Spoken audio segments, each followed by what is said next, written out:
All right, welcome. Thank you for joining me. I appreciate you. I'm sorry I'm late. I'm very sorry. Um, whew. Uh, this has been a morning. All right, so this is a game called Terminus Frontier. This is a prototype. All right, so I need to say that right on the onset because this is a game that is going to go to Kickstarter next month. I believe February 11th is the date that this campaign is scheduled to go live. Now, I am working on a preview video for it, and we're also going to do a live playthrough of it during the campaign. This is a freebie, I guess you could say, as according to what the company's paid for. This is not part of the paid content. This is just something that I'm doing so that I can get myself a little bit more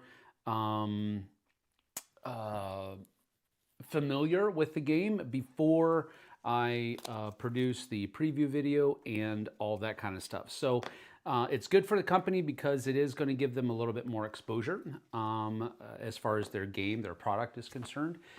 But it's also good for me because it's kind of like two birds with one stone. I get to, I have to practice playing the game. I have to get familiar with the game. This is the third time that I've played it, but it'll be the first time that I'm not being guided through it by the designers. So this is kind of a first. It is also the first time I've played it solo.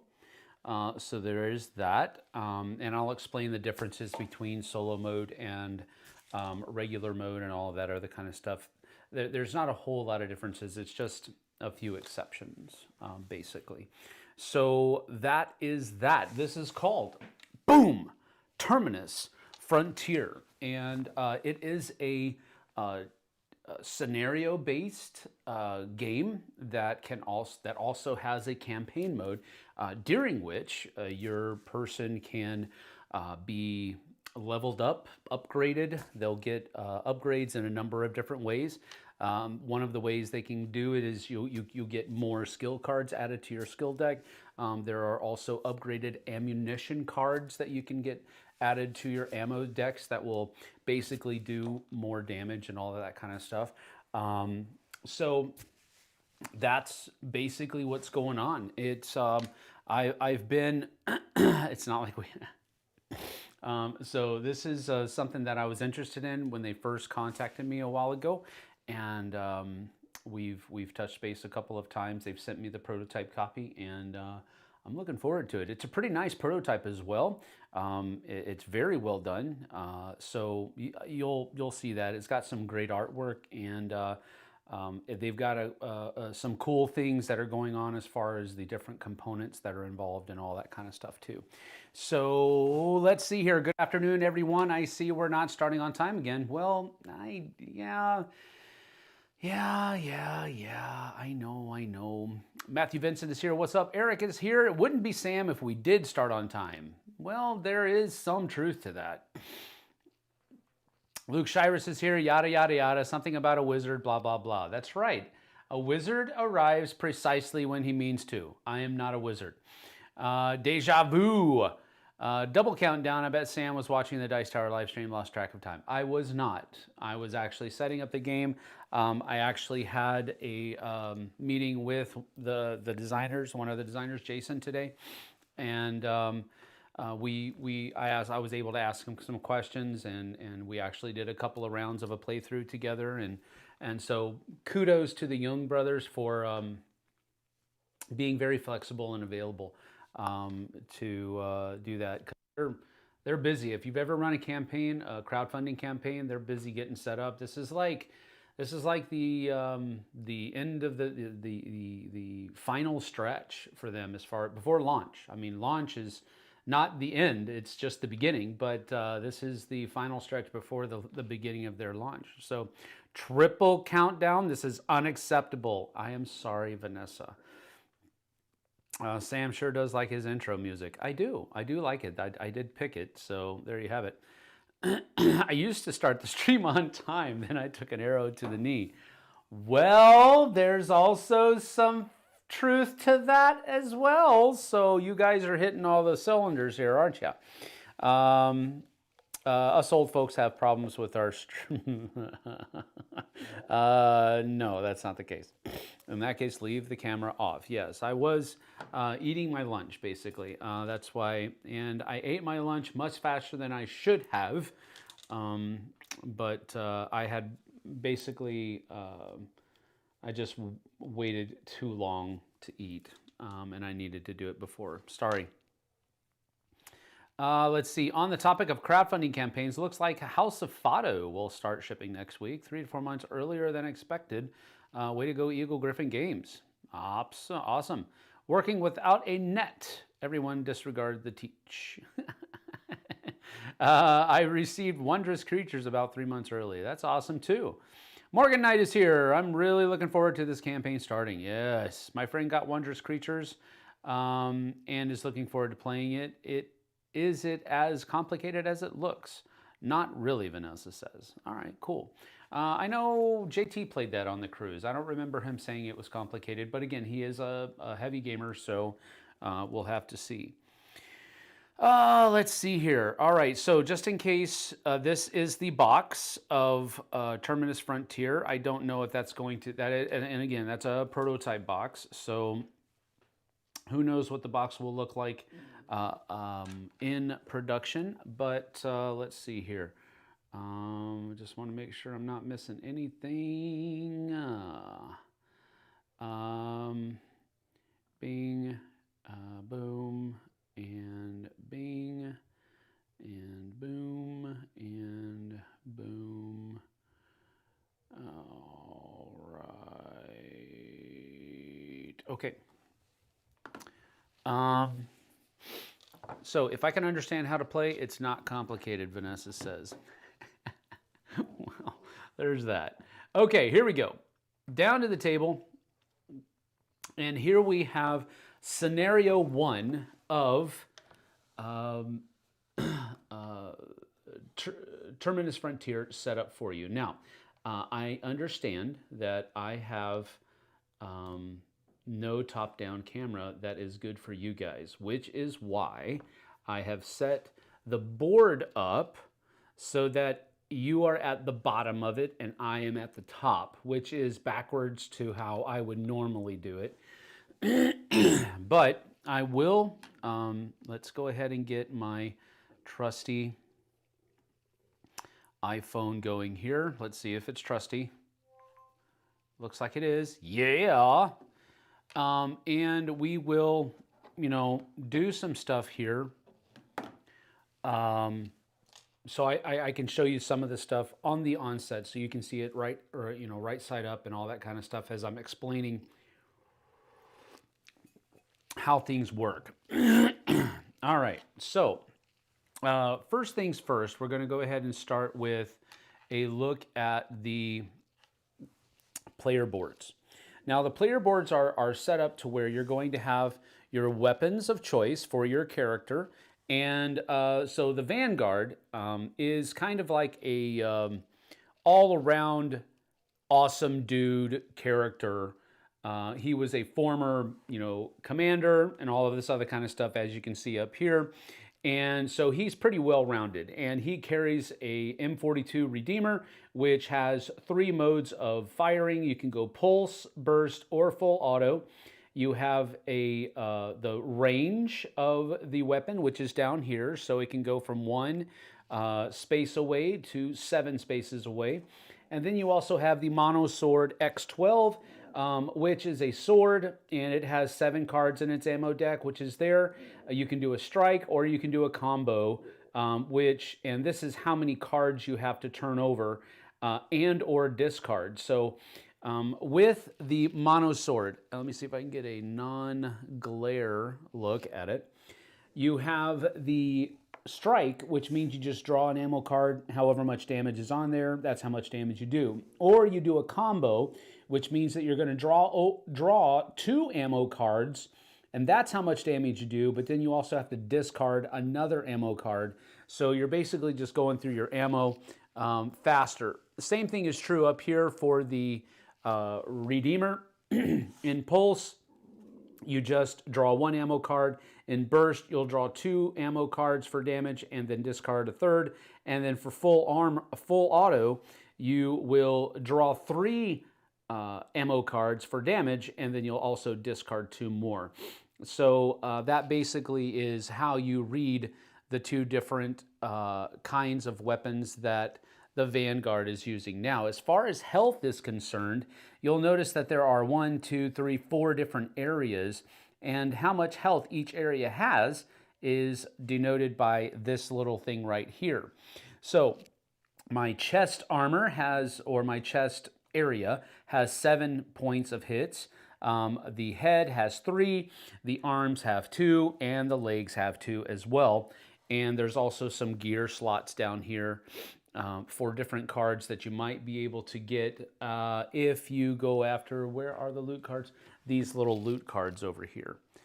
So in this specific scenario, there are only standard gear cards, but we'll talk about those in just a little bit. Now, a couple of different things. The resolve thing up here.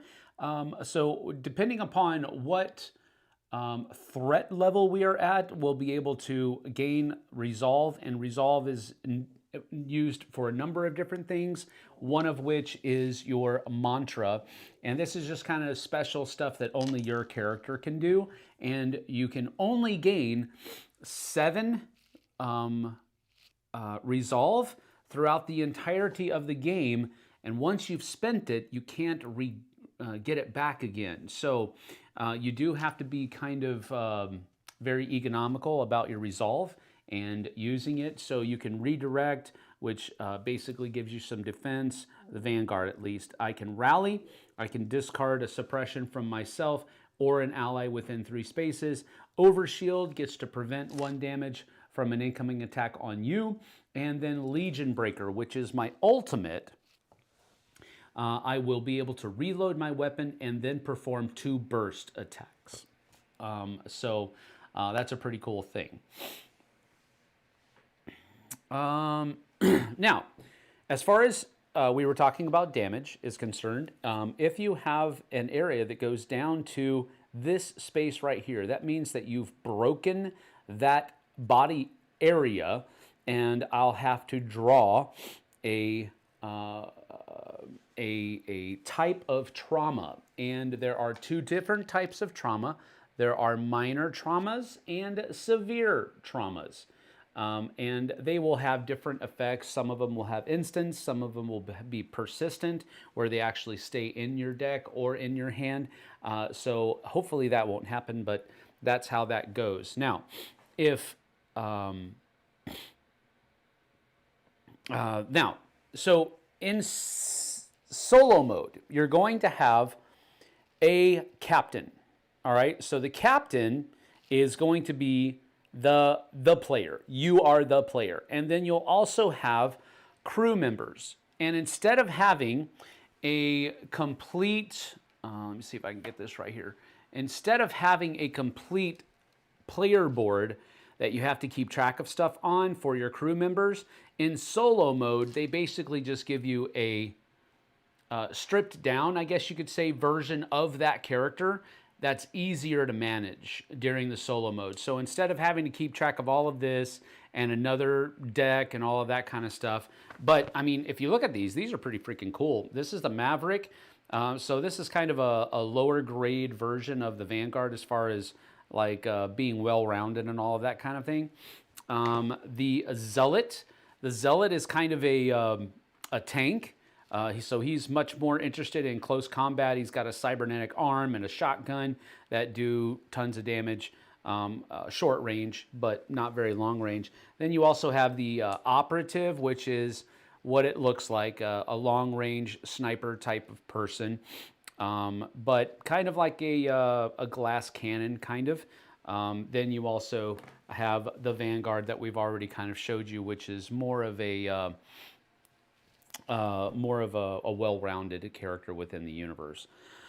So, as you're running your crew here, basically, depending on how many action points you'll be able to do, we'll be using much more of the standard actions, which are shown right here for these guys. But we do have a couple of cards that are from their deck that they can use instead of their standard actions during their turn.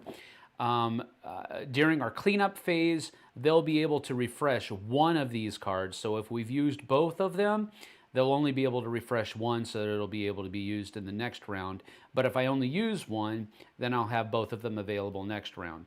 As far as shooting is concerned,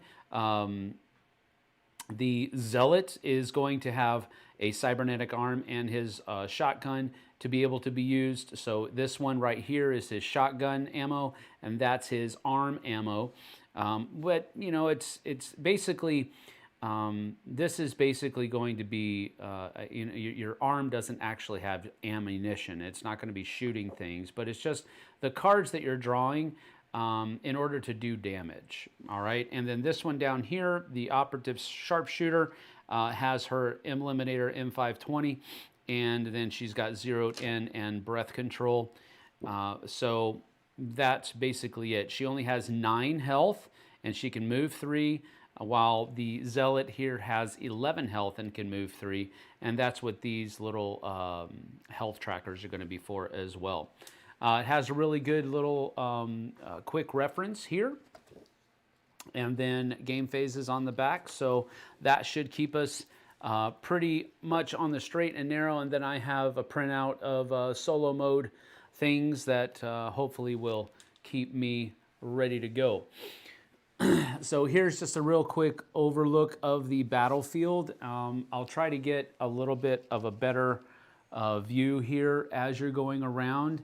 So as you can see, I'm going to be using these miniatures. The miniatures are actually pretty freaking nice. I really like the Zealot's pose. He looks pretty cool. He's going to go right back here. And then the Vanguard also has a pretty neat looking mini as well. All of them are neat. I mean, I'm not, but then here we go is the operative, the sniper that's up here on the building, looking to take a shot. So as you can see, we've got a pretty good thing going here. Let's go ahead and go back to our regular shot though, even though maybe it's not as great, but we'll get started with the game. All right, so let's go back and check chat real quick just to make sure we have anything. We don't have anything going here. Get your Dramamine. I know. These ads are getting... YouTube really wants me to re-up my subscription. Yeah, I guess so. Too late. Sorry, y'all. All right, here we go. So, scenario 1 is the hunt. So this is a bounty hunt, and the regular playtime is actually 2 hours. We're not going to be able to finish that today. I've got about an hour before I have to start, but before I have to go pick up a kiddo from school. So just keep that in mind. So you'll set up, you'll see that the scenario setup has all of this stuff in there. So it shows you where everything goes. In a 3-player game, which is what we're doing because we have the Vanguard and 2 characters here, it's considered a 3-player game. We're going to have 5 bad guys, and that's what these dudes are here. The ones with the yellow bases are all of the scrappers that are going to be trying to... You'll get the context of what's going on here in just a minute. Then there are also some bystanders, some colonists that we're going to have to try to make sure they stay alive. Now, there's not a scenario requirement for the colonists to live, but in campaign mode, the more colonists that live, it'll give you more experience points and more reputation points and all that kind of stuff.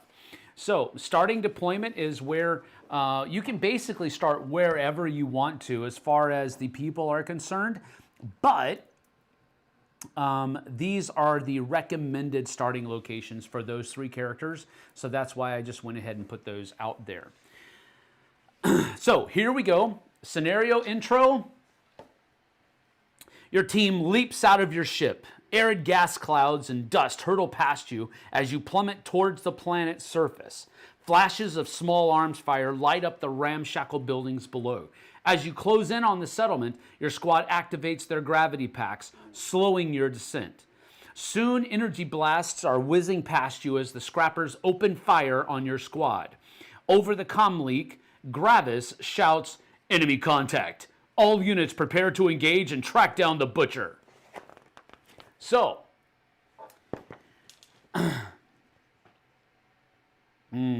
all right, so after you flip the page, you then have a getting started page, which basically explains the starting hands, or rather the starting decks that are recommended for this. So the Vanguard has his. I'm not following those, by the way. I'm just going to draw the starting hand of 5 cards, and we'll do that in just a few moments.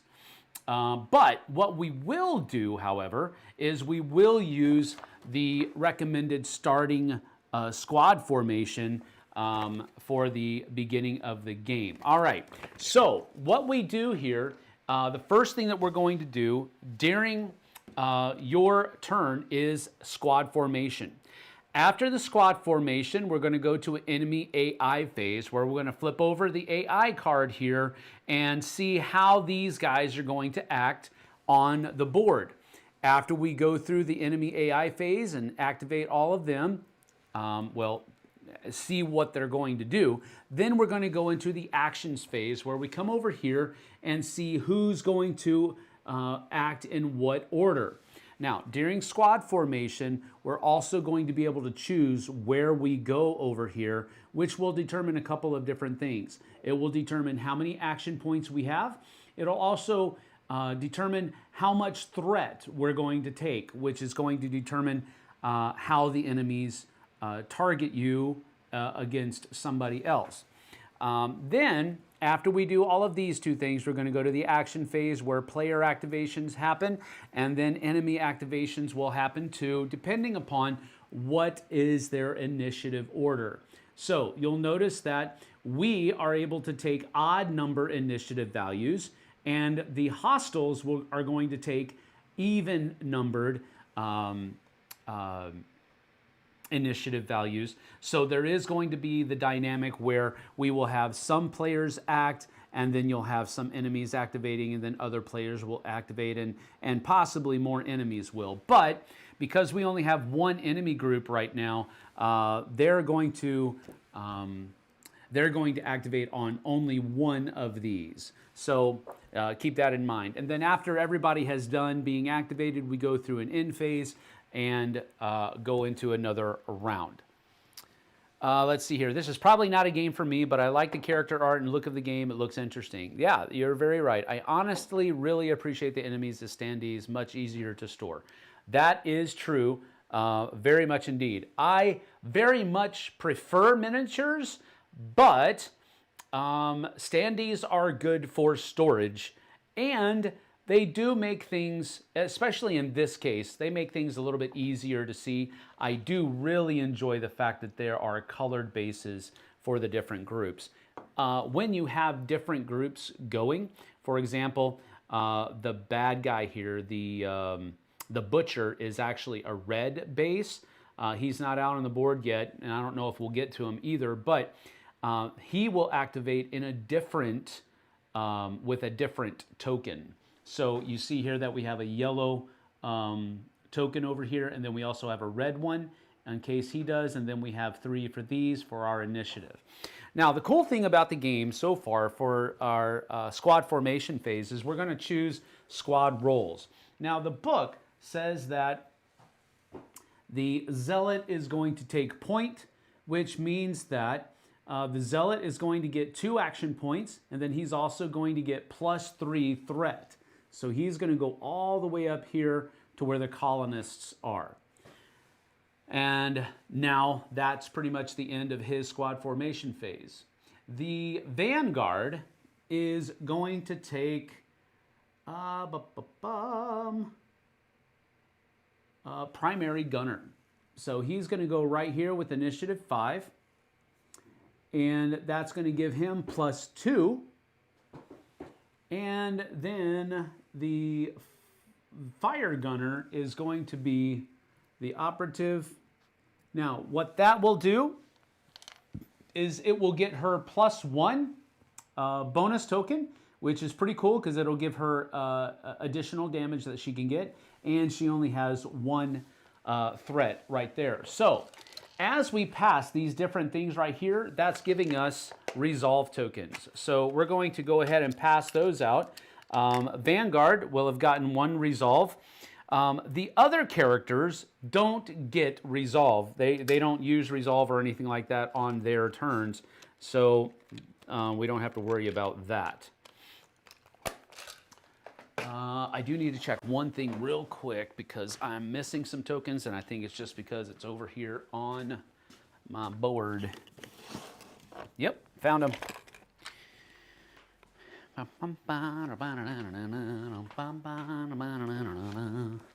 All right, so just forgot to get these. So what did happen, however, is that the operative, because of her fire gunner stance, got a +1 bonus token that she can use on her turn. And on my turn, I'm not going to use this thing. That's not what that's used for. I got a resolve. And this has 2-sided, so when I spend it, I flip it over like this. But it's glowing blue right now, meaning that I have not yet spent it. All right. All right, that will go over there. I also just realized that I need to put out some of these node tokens that I forgot during setup because I was rushing. All right, so 1 node goes here, and the other node goes here. That will come into effect if the AI card for the bad guys tells us to spawn any more peeps for the bad dudes. All right, so that is that. All right, now we are pretty much set as far as our squad formation phase because we've got all of our dudes out there. We have modified the threat track according to what they did. Oh, I do need to draw my cards here. So 1, 2, 3, 4, 5. All right, that is that. And now we go to the enemy AI phase where we're going to flip over the top card and it's going to tell us some stuff about the bad guys. So first of all, it says seize the initiative. Unprepared for your squad's sudden assault, the enemy is taken by surprise. So we look on the card and it says that they are going to target the highest level threat. All right, so right now the highest level threat are the colonists and the zealot. What that's going to mean is that they're going to target the closest highest level threat to wherever they are. So this person right here is probably going to target that colonist. This person is probably going to target that colonist, so forth and so on. This guy right here is probably going to target the zealot because of that, but all of that we'll see in just a few moments. So over here, it shows you the group that you're going to be activating. Well, we only have the yellow group, the scrappers here. So the yellow group is going to go on initiative 8, which is right down here, which means that all 3 of us are going to be able to go before them. It's pretty cool. So that's pretty much what it does over here. And then over here, it tells us what they're going to do. So it shows this little red icon, which matches this icon right here. If it wants us to do one of these other things, then it'll have that icon in the same row of their initiative. So what they're basically going to do is they're going to take cover, which means that they're going to move to the closest spot where they get cover, and then they're going to carry out this action, which is basically taking a shot with their rifle up to 6 spaces away. All right, so that's what our first AI card is telling us that's going to happen. So now, as we go through actions phase, because we have done the enemy AI, and now we're going to the actions phase, we look over here at the initiative track. So the person that's in initiative space 1 gets to go. That's the zealot, and he is standing right here. He's got one of these people here, and he also has 2 action points. So what are some of the things that you can do on your turn? Standard actions are things that you can always do. You have to discard a skill card in order to do it, but you can always do these things. So you can move, which means that you're going to move the amount of feet that are on your player board. You can shoot, which means that you can perform a burst, a pulse, a burst, or a full auto shot. You can do a melee, which means you can do a strike or a combo. And again, strike or combo just means how many ammo cards you're going to be drawing per your character's weapons and or character shots. You can also reload, which means that you're going to take your discard and reshuffle it back into your draw pile. And then you also have revive, which means you can heal one adjacent downed ally to max. Or you can order. You can order one ally or colonist within 3 spaces of you to make a normal move action immediately. And then you can also spend an action to aim, which is pretty cool because it basically makes sure that you can hit a little bit better later on. But the zealot is going to be our first action here, and he is standing next to a dude that I think he just wants to punch in the face. But let's see here. I think what we might do is so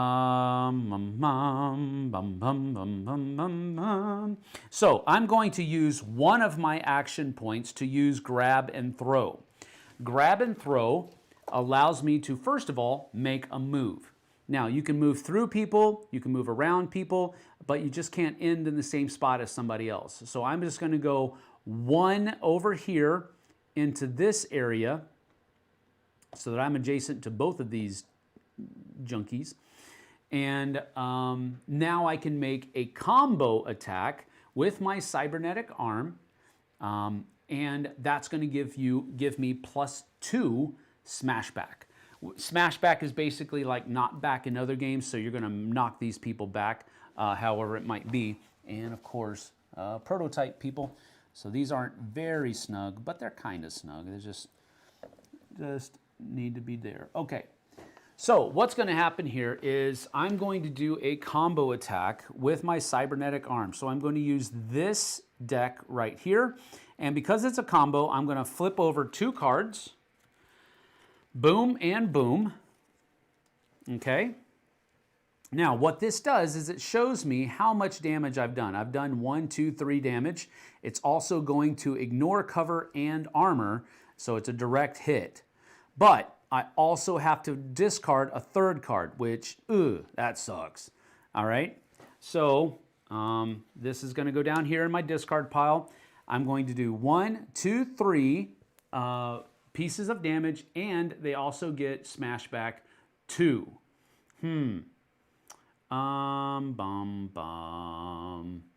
Actually, you know what? I think I'm going to do, hey, I'm playing solo. Who cares? I'm going to move all the way over here, and I'm going to do this just so that I can exemplify what smashback does. So instead of hitting this dude, I'm hitting that dude. So Scrapper 2 is getting punched in the throat because I went 1, 2.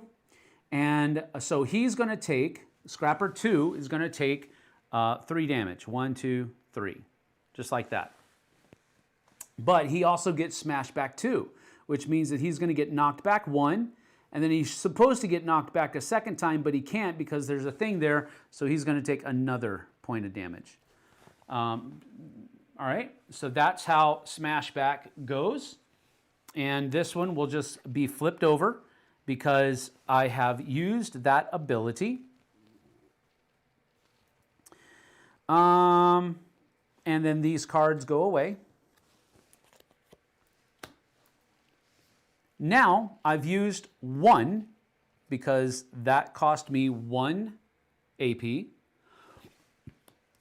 I have one left because I have 2 altogether. So what I think I'm going to do now is I'm going to tell this colonist, I'm going to give them an order, and that is going to simply mean you're going to move 1, 2, 3. So that, why is that not sitting straight? It no sitting straighty. Why? Well, I just broke it. I'm gonna have to fix it.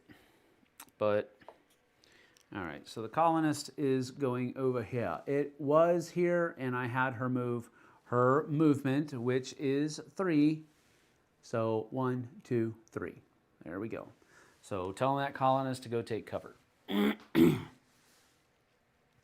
All right, so that was the Zealot. Now we go down, and the Vanguard is going to happen. And so this is a regular turn here. The Vanguard is going to get 3 AP.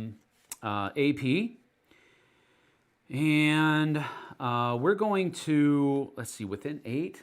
Absolutely. Let's see, 1, 2, 3, 4, 5, 6, 7. Yes.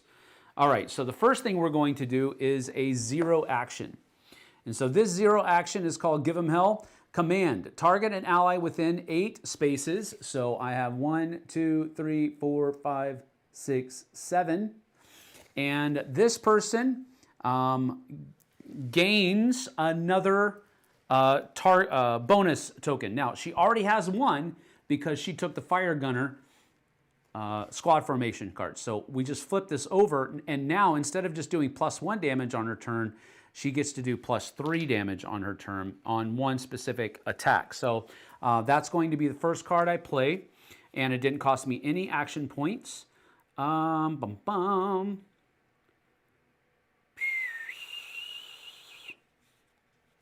I think I'm going to play Get Moving, which is another 0, and that's going to, I'm going to target an ally, and they can discard a suppressant, but I'm not going to use it for that. And then they automatically get to perform a movement, all right? So I think I'm going to target this colonist right here, and they're going to move up to 3. So let's see, we're going to go 1, 2, 3, just like that. And then, oh, what does she have? She does have a pulse. So that's pretty cool. But, yeah, gain that. Pulse first. That's not going to miss. That's not going to really hurt anything. So I think what we'll do is we will, man, I'm sorry, I'm thinking of stuff here. I'm going to do, for my first AP, I'm going to do Phalanx Advance. It's going to cost me 1 action point. And it's also going to raise my threat level by 1. So that comes up here. And that means I get another Resolve to go in there. And this also allows me to gain a shield.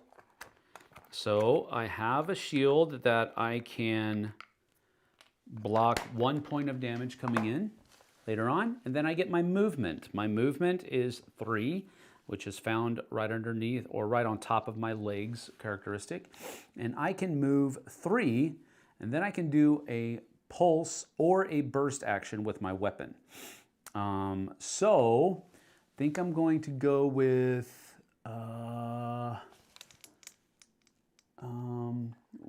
whoops, forgot that was there. 1, 2, 3, just like that. Actually, you know what? No way. Dude, I'm going to go 1, 2, 3. And I will do a burst. Does that allow me to do a burst? Yeah, a burst, which with my M42 Redeemer, a burst means I draw 2 cards and I have to discard another. So we'll draw 1 and 2. All right, now this is really kind of bad. I should have chose Pulse, but here it is.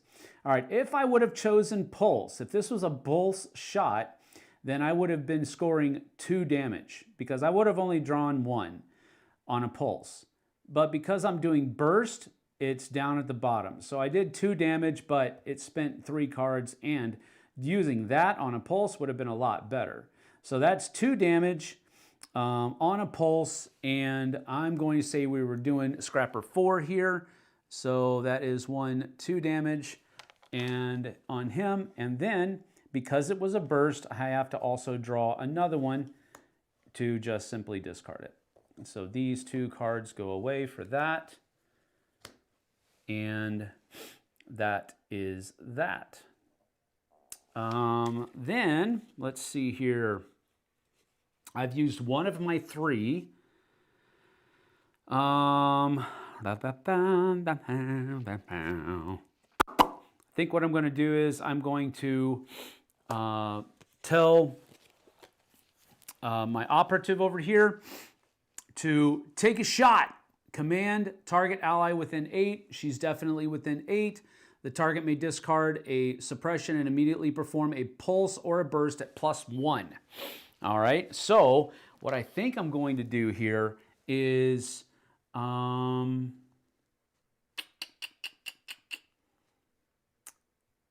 then we also have a +3 over here as well. So let's see. Who should we attack? You guys let me know. Is this a paid playthrough? No, this is specifically not a paid playthrough. This is just so that I can get more acclimated to the game. The paid playthrough is coming next month during their campaign. Thanks for being here, Tom. Stefan is here. What's up, buddy? The butcher, the baker, and the candlestick maker. Yeah, something like that. I don't believe this is paid playthrough. Same as just having fun. For right now, yes, this is not paid. Are there Cheetos in the sci-fi future of space? Yes, there are. Absolutely. So who are we going to attack? We've got...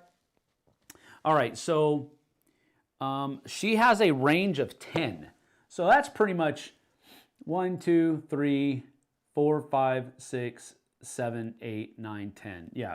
So pretty much she can shoot anybody. The allies and enemies do not block line of sight. Only structures can block line of sight and give cover. So she basically can shoot Scrapper 1 through 5. We've got 1, 2, 3, 4, 5. Who am I shooting? You guys let me know.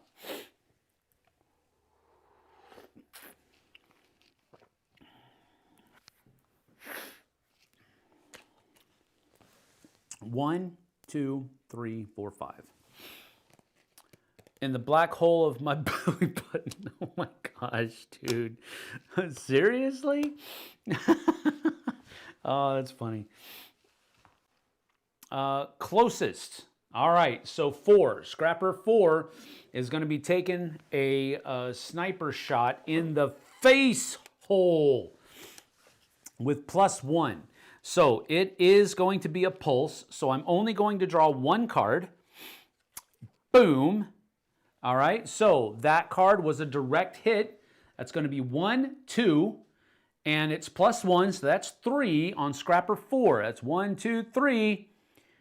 Oh. All right, we're going to use this +3 to make it to where squishy Scrapper 4 just got blasted in the face. All right, so what I did is that I did 1, 2, +1 is 3, and then I did 3 more, so that's 6 damage altogether, which put that dude out of commission. So that comes down here. This is going to go over here so I can save that. And that so far has been 1, 2. I do have another, let's see, that's not useful. So I think I'm just going to discard the first aid to do a shot. And we're going to go for this guy right here, Scrapper 5. And we're going to do...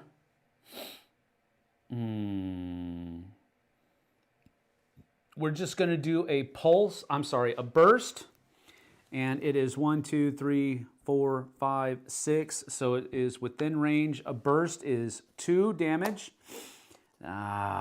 Okay, so if I would have had a suppression in my hand, this would have been a complete miss. But since I don't have a suppression in my hand, it's 2 damage. And I also have to draw a third as a discard. So it's 2 damage on Scrapper 3. All right, so 1, 2, just like that. All right, that was the Vanguard's position. He's done. He's used all 3 of his action points. So we flip him over, and now the operative gets to go. And let's see here. Oh, all sniper rifles, permanent stance. Oh, well, that takes, all right, well, that's what we're going to do. We are going to use this. So that's one of my action points. She's got 3, and I gain a boost. All sniper rifle attacks inflict +1 damage. Discard this permanent from play if you move or are forced to move. All right, so this one, we're going to go ahead and just put this under here like that, just to show that I have this activated.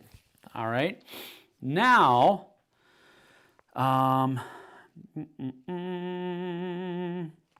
we're going to use an attack, and we're just going to do a pulse with our sniper rifle, and we're going to shoot. Who have we got? Scrapper 2. We're going to shoot Scrapper 2, this guy right here, because he's only got 4 health. So we're going to do, boom, 1, 2, 3, and we will use, actually we don't need to use that. It's as a sniper rifle attack, and so she's going to get +1. That's 1, 2, 3, 4 on number 2. So 1, 2, 3, post, toasties. So he's taken out as well. And I didn't have to use my bonus token here. All right, so that was 1 and 2 for a special thing, and that's the end of her turn.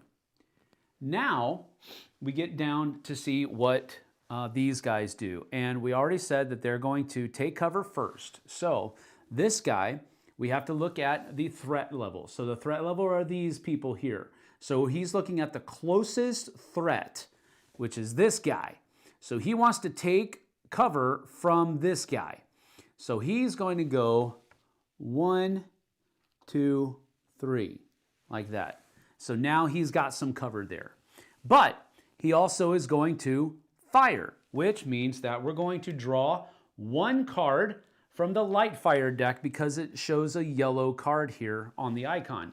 So we're going to draw 1 of these cards, but before that happens, the Zealot Gladiator has the ability to use his kinetic shield if he wants to, which will prevent 2 from an incoming attack on you. So I think we'll wait. I don't think we'll need to use that right now. So we're going to draw a light fire card, and it's a miss. Nothing happens, and we are done with that attack. So now we go to 2. He's been eliminated. 3 is right here. He's going to take cover. He's going to move 1, 2, just back here like that. And then he's going to take a shot at the Zealot from back here. All right. So now we know that the miss is, a miss has just been used out of that deck. Do I want to use this now?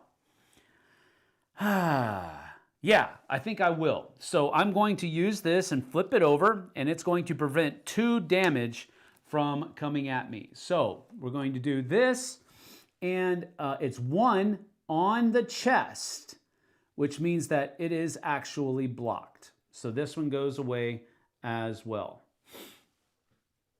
And so that was 1, 2, 3.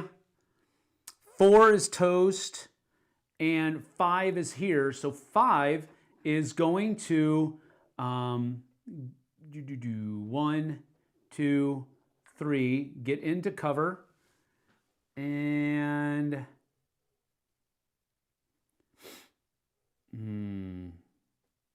then he's going to shoot at me again. Well, not me, but the zealot with live fire. Another miss. What kind of luck is this? Awesome sauce. All right, so that is all of the scrappers. They've moved. 1 came over here and shot at me. 3 came over here and shot at me. 5 came over here and shot at me. All right, the reason they shot at me, even though this person is closer, is there's no line of sight. All right. So they all took cover. Very cool. All right, so we have all activated. All of the enemies have activated. Now, each player redraws up to their hand size. So I didn't keep any cards because I had a whole bunch of zeros and 3 1s. So I was able to use my entire hand, which is kind of strange. So I'm going to draw up to my hand limit. 1, 2, 3, 4, 5. And I'm ready to go. These guys don't actually have, but I can flip over one of these 2. I think I'm going to use the grab and throw. All right. Pass the squad leader token to the next player. So if we were playing a multiplayer game, the squad leader token would be passed to the next player in clockwise formation. And then we resolve the scenario event on top of the deck. So it says scenario event A. So we're just going to move that down and we read scenario event A out of the book. So let's go ahead and go back over here, and it's story time. Alerted by the sound of battle, more scrappers appear out of the buildings to join the fray. Suddenly, Gravis lands in front of you. Gravis. The butcher is inside that building. Take out the hostiles and get ready to breach the center doors. I'll go secure the rear to cut off his escape. Textbook leaders, always telling us to go get into danger's way while they run around the building. All right, so what does it do? It shows us that it gives us a little table here that says that more enemies are going to spawn. So what happens here? 3, because we have 1, 2, 3 players. 1 scrapper is going to show up at 1, so we'll put scrapper showing up way out here. Scrapper 2, and then scrapper 4 is going to show up right here at 2. So we've got some more peeps coming back in, and now we continue with our mission.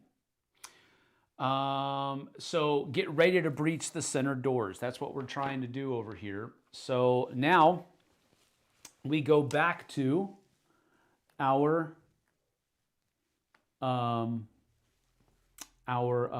what is it called? Squad formation phase. All right, so squad formation. I think that the zealot is going to be quite happy up here with, actually, let's see, does he want to move? Yeah, I think he does.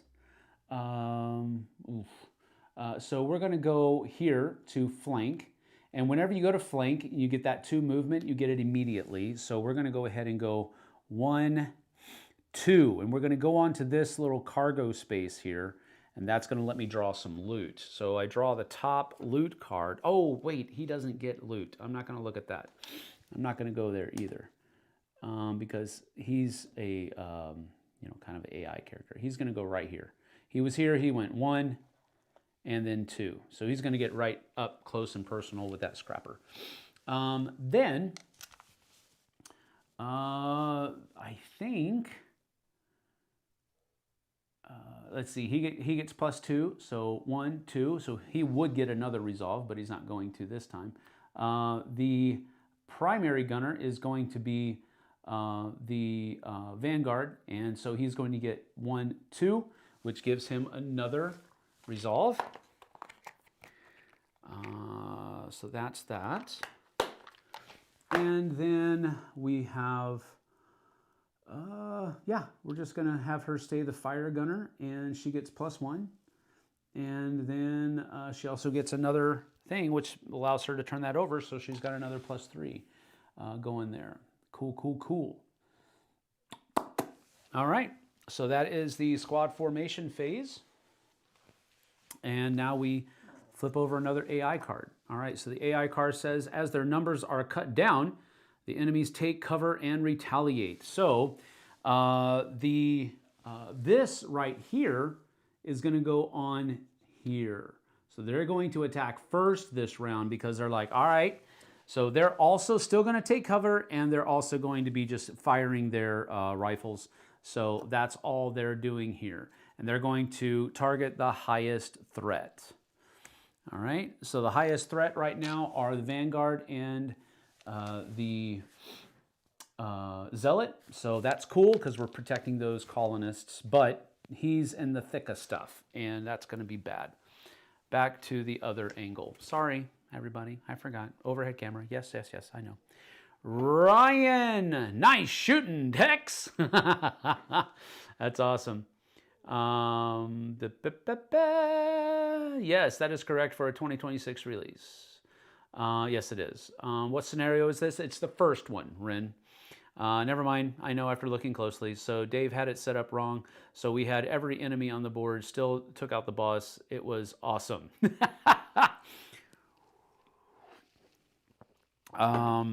Yeah, when I played this morning with Jason,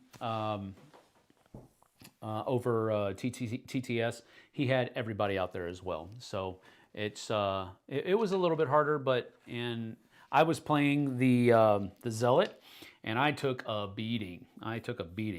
But we were doing pretty well.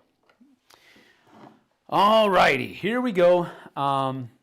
Round 2, fight. All right, so we've done the AI. Now we're into the activations phase. So because they are first, they are going to go first. So they're going to take cover. So is Shooter 1 still out there? Yes, he is. And we have a person over here, but really the hostiles are these guys. These are the two highest targets. So he's going to, looks like he's going to stay in cover. But he can't, I don't think he has line of sight on anybody. He definitely doesn't have line of sight on the on the Zealot. He does have line of sight on the Vanguard here, but he only has a range of 6. So 1, 2, 3, 4, 5, 6. He's out of range. So he will move to take cover, and then he's going to be shooting at now either one of these two. We can choose later. We'll say he shoots at the Vanguard because the Vanguard is closer. So the Vanguard is going to take a shot, and we'll just do this. So hit in the leg, it's 2. One of those is blocked with the defense. So it's 1 shot in the leg. So boom, just like that. And nothing else really happens as far as that shot is concerned. Not too shabby, not too bad. All right, so that's number 1. Number 2 is way over here, and he is concerned about this person. Not even this person. I don't even know that he knows that she's up there. So he's going to move 1, 2, 3 and take cover behind this little box right here, and then take another shot at the Vanguard because he's closest. And Vanguard doesn't have any shields, so it's just a straight up hit. And it's 1 shot to the face, bam, just like that. So that kind of hurt. Nothing drastic happening yet though, so that's good. Now, number 3 is right here. He's going to stay put. Actually, no, he's going to move to cover. He's going to take cover, so 1, 2, and he will have cover against the Zealot. So the Zealot's going to take a shot here, and I have the ability. Nope, I didn't flip that over. That's all right. We'll just have to take it. Some light fire on the Zealot, so he takes 1 hit, so he goes down to 10. Not bad, not bad, not bad. And let's see here. That was number 3, so now number 4. Where's number 4? Where'd he go? Oh, is number 4 right here? Yep. Number 4 is right there. He's going to move to try to take cover. Yeah, he probably will. He'll go 1, 2, 3. He'll try to move to get into cover over here, even though he doesn't get any cover from that. That's what he's doing. And then he'll take a shot at the Zealot as well. And that is a hit again. So this goes down to 9. All right. And then number 5. Doesn't look like he's going to move because he can't get into cover. So he's just going to take a shot. And the Zealot's going to take this one as well. And that's a hit in the hand. So he's down to 8 points now. Boom. All right, so that's all of the enemy activations. Now we go to the Zealot. The Zealot is, oof. Let's see, 1, 2. Yep, that's what we're doing right there.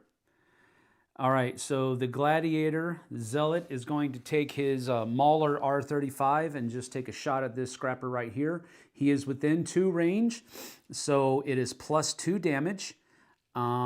And we'll go ahead and do that. So, shablam! Ignores cover and armor, which is cool here because this scrapper, because it was adjacent to this box here, is getting some cover, which cover halves the amount of damage you take and then rounds it down. So he's taking 1, 2, 3, 4 damage, but it's going through all of that cover and armor. So Scrapper 3 takes 4 damage. 1, 2, 3, 4. And that's a cool thing.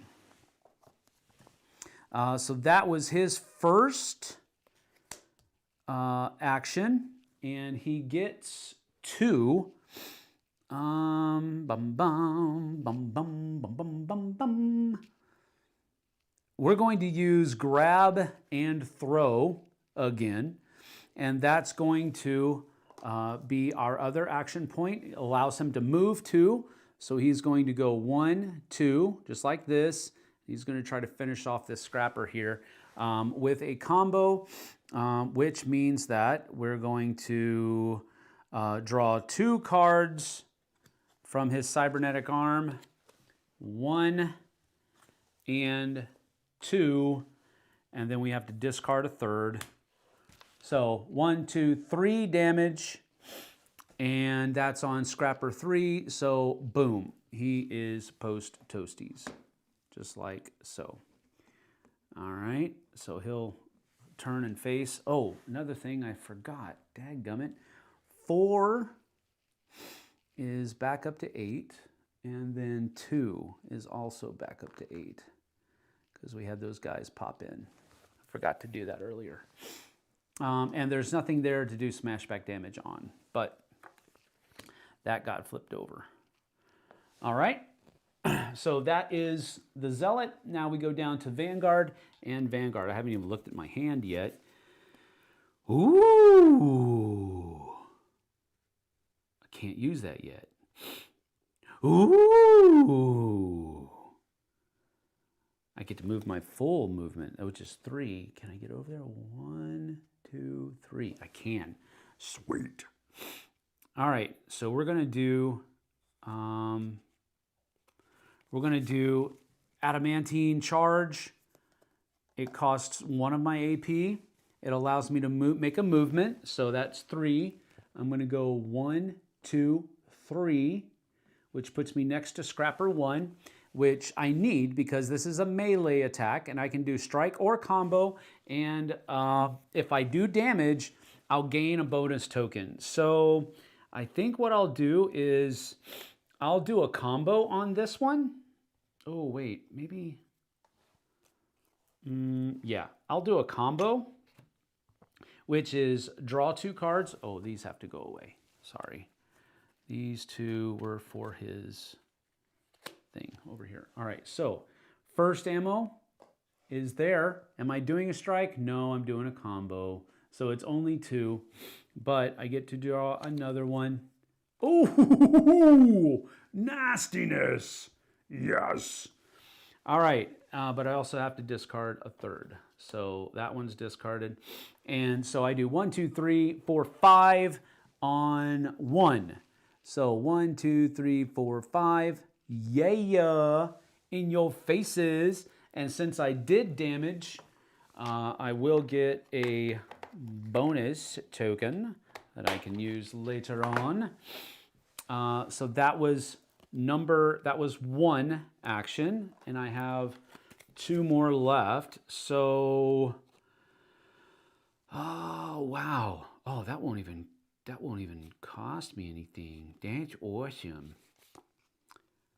I think I'm going to go ahead and just do a lethal strike, so I can move 2 again, which I think I might just go 1, 2 like this.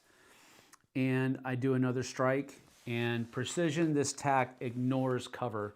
There is no cover, but so we're going to do another strike, which is just 1 card. These cards go away. So it was a strike. Yes, it worked. This is awesome.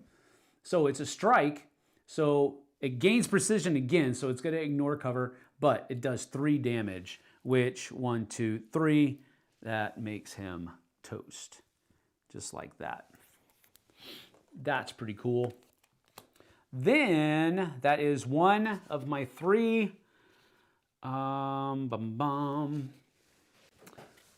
Think.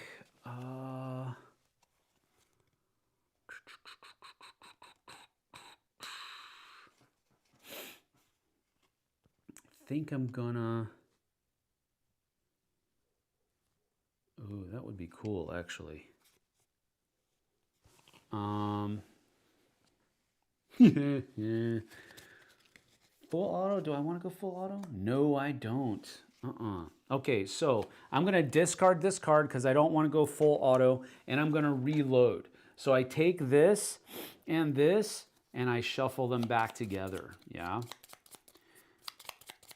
So I've reloaded my weapon. Reloading, if you run out of ammo, basically, on a melee weapon, you have to add in an arm strain, which basically means that it's you need to you automatically reload on a melee weapon, but you have to add in a miss for arm strain in it when you do that. If you run out of ammo here, you just can't use that weapon until you reload it. And I'm second guessing myself on that, but I'm pretty sure that's how that works. All right, so that was 1, 2. I have 1 more thing to go here. Let's do, oh, that cost me 2. Crap-ola. That's okay, we'll do rapid fire. So this is my last thing. And this one's gonna allow me to combat tactics. So I'll be able to, oh wait, do I have range? Yeah, 7, I should, I think, right? Maybe? Oh, maybe not. 1, 2, 3, 4, 5, 6, 7. I do, yes. All right, so I'm gonna light up number 4 twice. That's what this does. You do 1 attack, pulse, or burst, and then you can do another attack, pulse, or burst.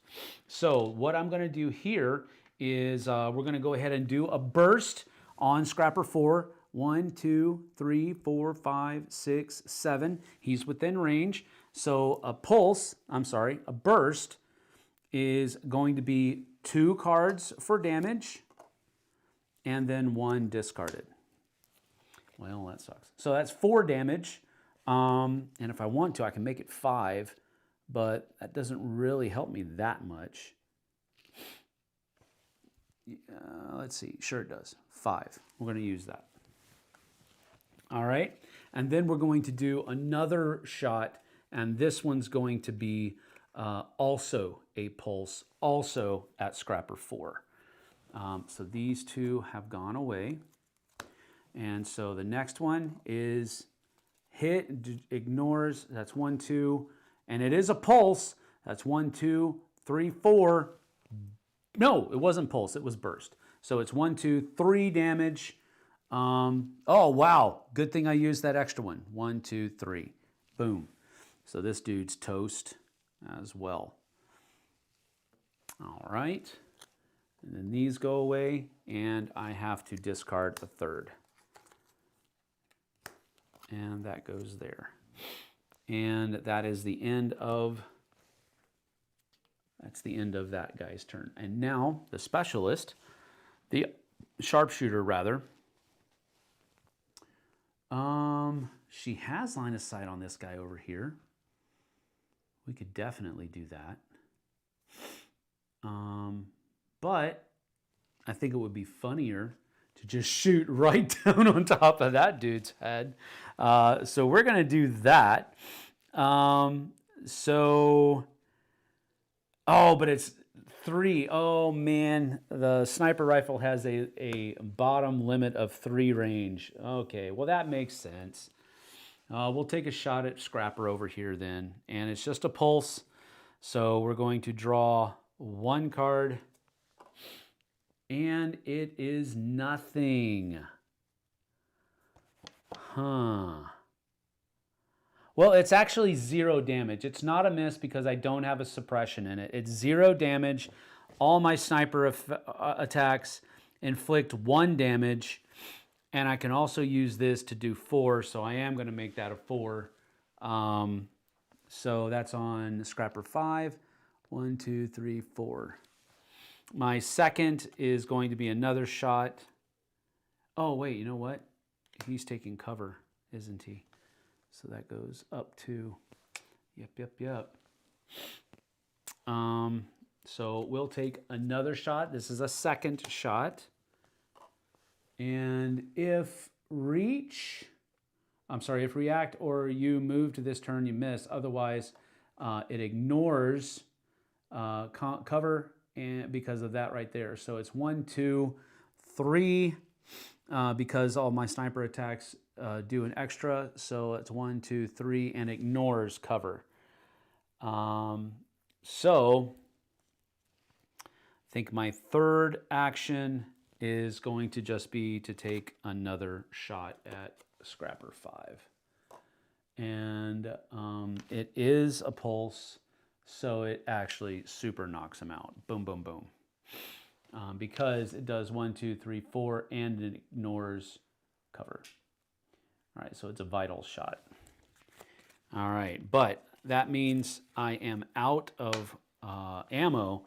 I need to reload on my first turn, but that did take out the Scrapper. Nasty. All right, so number 2 is hunkered up over here in a corner. That's awesome. So that flips over. We go to our end phase. So we will draw 1, 2. And I need to draw 2 more. So what happens here is we have a suppression that goes into our hand because it's to simulate fatigue. I've gone through my action deck once. So I draw the one that was left, and now I have to shuffle. So I have to draw this and add it to my hand, and I'm going to draw 1 more.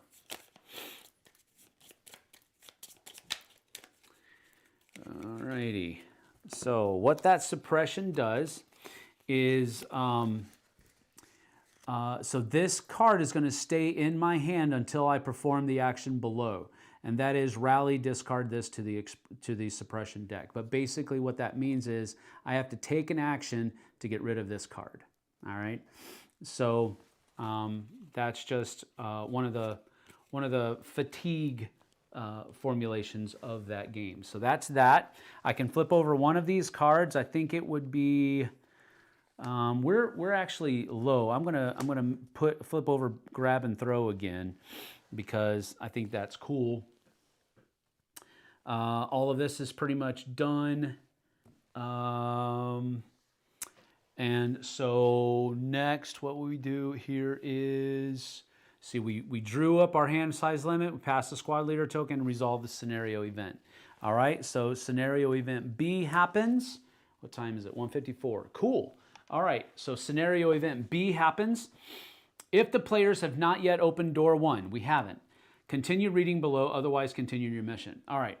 Gunfire and horrific human screams can be heard from inside the central building. Gravis says, "They're executing colonists! Hurry! Breach those center doors and neutralize the butcher!" So the new objective is, move to door 1 and open it. When you accomplish this, proceed to door 1 open and read it. How do you open doors? Well, a hunter that is adjacent to a door may choose to open it anytime during their activation, even in the middle of a move action. Once opened, doors cannot be closed. All right, so that's that. Pretty much there. Oh, geez Louise. Okay, so now we need to go to our squad formation phase. Squad formation phase, indeed.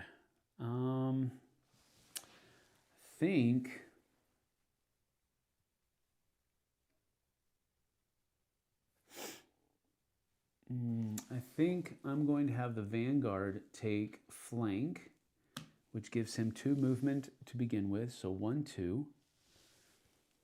And then he also gets +2, 1, 2, which gives him another resolve, which means that he can now do a Legion Breaker. Ooh.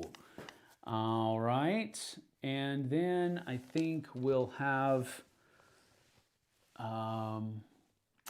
we will have +3, huh? Yeah, maybe so. Yep. 1, 2, 3. And then she will stay here at Fire Gunner. And that gives her +1 bonus, +1 attack. And then she goes +1 up here as well. Okay. All right, that's the squad formation. And now, all right, so intent to kill. The enemy begins targeting the colonists with lethal intent. The colonists gain 5 threat. 1, 2, 3, 4, 5. Whoa. Target is the highest threat, so they're going to be initiative 6, which is here. And then they are going to be regeneration, which means they're going to take cover, they're going to heal 2 damage, then they're going to shoot suppressive fire at 6. But it's the highest targeted threat. So for example, this guy right here that's hunkering in the corner is going to target this colonist now probably. 1, 2, 3, 4. 1, 2, 3, 4. Yeah, it's going to target this colonist now. So that's a bad thing. All right, well, that is that. This comes over here. What do we got going on here? Rush it down, I'm late, still awesome to see this. Very cool, very cool. Did you get to play the new engineer, Sam? No, not yet. Do you prefer having a deck of cards to determine hits, or would you have rather a scene custom dice used? That's a good question, Philip. I'm going to just take a few moments here and answer that. Generally speaking, if you're talking about a deck of dice, I hate that. Is this similar to that? It is, but you have a number of, you can almost, like for example, right now there's only one miss card in all of these decks. And it's on some of them, it's only if you have that suppressive trait. So right now, if I draw suppression, like if I draw a miss that has that thing, it misses, the entire shot misses. So it's a little bit more dangerous now because I have that thing in here. But if I don't have suppression cards and I'm taking shots, I'm usually pretty good and I don't have to worry about missing, which for me, that's more fun than rolling. That can be more fun than rolling dice and missing, and then rolling dice and missing, rolling dice and missing. You know you're going to do some damage, which kind of fits the theme. That's one of the things that I usually don't necessarily always like with rolling dice for a combat resolution, is because in games like this, you're like a total BA, if you know what I mean. And, you know, you've been hired to do a job. And yeah, you're going to miss sometimes, but most of the time, you're not going to miss. So I like this mechanism because I have to reload. But as long as I'm taking that action to reload, I'm probably going to be doing pretty good as far as hitting and doing damage is concerned. It's a little bit more consistent, in my opinion. I don't know all the numbers that could possibly back that up, but it is, for me, more consistent than rolling dice for combat resolution or damage resolution. I think it's a little bit more cinematic and it's a little bit more fun. But again, that's only after 3 plays of the game. But I'm enjoying that. I'm enjoying these ammo decks. I really am. That compared to not compared to, but in conjunction with these skill decks, I'm really enjoying those two mechanisms together, how they're combined. Dice are always fun, but the benefit of having the ammo be a deck of cards is that players can keep track of remaining ammo and decide whether or not to use their alternate weapons. That's also a good point, David. Well done. All right. Let's see here.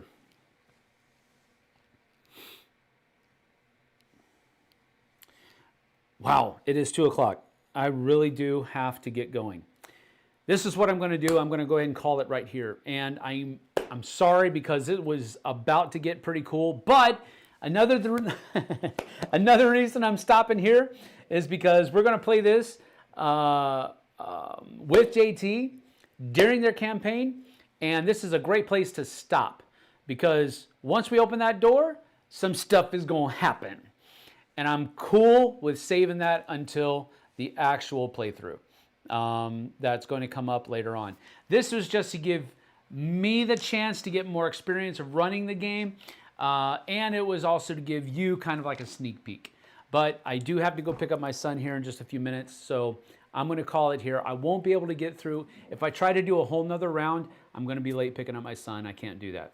So I'm going to end it here. But hopefully you guys get a good idea of how the game plays. I'll give you one more look at the game state.